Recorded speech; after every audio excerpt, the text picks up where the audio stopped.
كلنا عندنا ذكريات عمرنا ما نسيناها بخصوص العيد. عايزين نصنع ذكريات مع بعض لأطفالنا، مع بعض بقى بالخطوات أقول لكم تعملوا إيه عشان تصنعوا بالظبط كده ذكريات عمر ما الأطفال تنساها.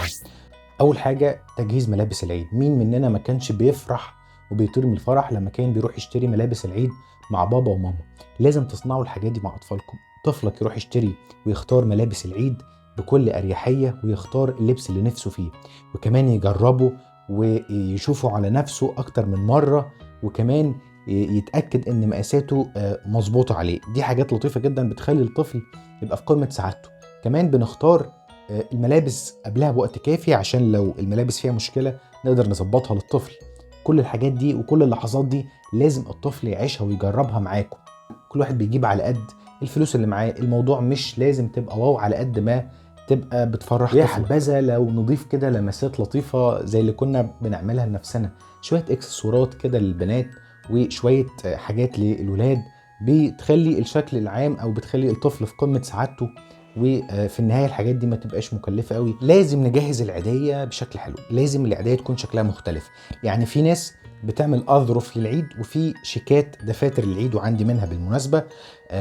يعني في اكتر من شكل ممكن تجيبه لطفلك او تخلي طفلك يبقى مبسوط جدا، وتبقى ذكرى بتكتب فيها رقم الفلوس اللي اديتها له، او بتكتب له تهنئة، او بتكتب له حاجة. يعني اصنع ذكريات لطيفة بمناسبة الفلوس. وكمان ممكن يعني لو تقدر تجيب الفلوس دي تخليها فلوس جديدة، من اللي هي بتبقى كده يعني جديدة نوفي لسه جاي من البنك، اعمل كده. لو ما تقدرش خلاص مفيش مشكلة، بس حاول. مش احلى من الطقوس المصرية في العيد. يعني جهز الكحك بتاعك واعمل ركن كده في البيت مليان شوكولاتات ومليان كحك وبسكوت وحاجات العيد اللطيفة اللي احنا بنستخدمها. ويا حبذا بقى لو في الحاجات اللي هي الترمس والفول السوداني والحاجات اللي احنا بنشتريها في العيد دي او بنعملها. الحاجات دي الطفل لازم يحس بالسعادة الكاملة وبالطقوس الكاملة وبالهوية المصرية اللي مليانة تفاصيل بتخلي العيد بتاعنا مختلف. حاجة لطيفة جدا لو انت كمان خططت اليوم العيد مع طفلك. يعني قبلها بيوم او يومين تقول له احنا يوم العيد هنبدأ اليوم بالصلاة، صلاة العيد، ثم بعد كده نخرج نروح مكان كذا وكذا ونزور مين وهنعمل ايه وهندي عيديات لمين وهنعمل وهنعمل وهنعمل. يعني خطط لليوم كاملا من بدايته حتى نهايته مع طفلك. دي حاجة حلوة جدا برضو. ويا ريت تخلي طفلك يشارك معاك في كل لحظات اليوم. يعني وقت الصلاة خد أطفالك معاك، وقت ما انت بتزور قرايبك أو بتصل رحمك خدهم معاك.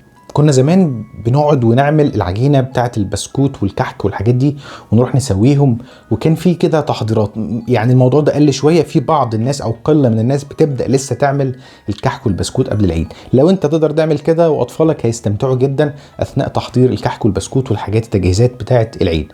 لو مفيش إمكانية خلاص الحاجات دي هتتشرى ونروح نشتريها احنا وأطفالنا، وبرضه نجهزها ونظبطها أو نكيسها أو نشوف هنعمل فيها الشكل اللي احنا بنستلذه او بنحبه، ونعمل ده مع اطفالنا عشان طفلنا يحس برضه بفرحة ولذة العيد. الاستعداد للعيد مش بس التجهيزات اللي انا قلتها او التفاصيل اللي انا قلتها.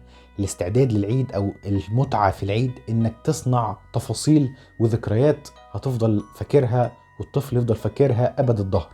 قولوا لنا في التعليقات انتوا بتستمتعوا بالعيد ازاي، او بتصنعوا الذكريات ازاي مع اطفالكم، او هتعملوا ايه مع اطفالكم. لو عجبكم الفيديو اعملوا لايك واستنونا في فيديوهات كتير قوي. كان معاكم احمد جمال، اخصائي التخاطب والفئات الخاصة. سلام.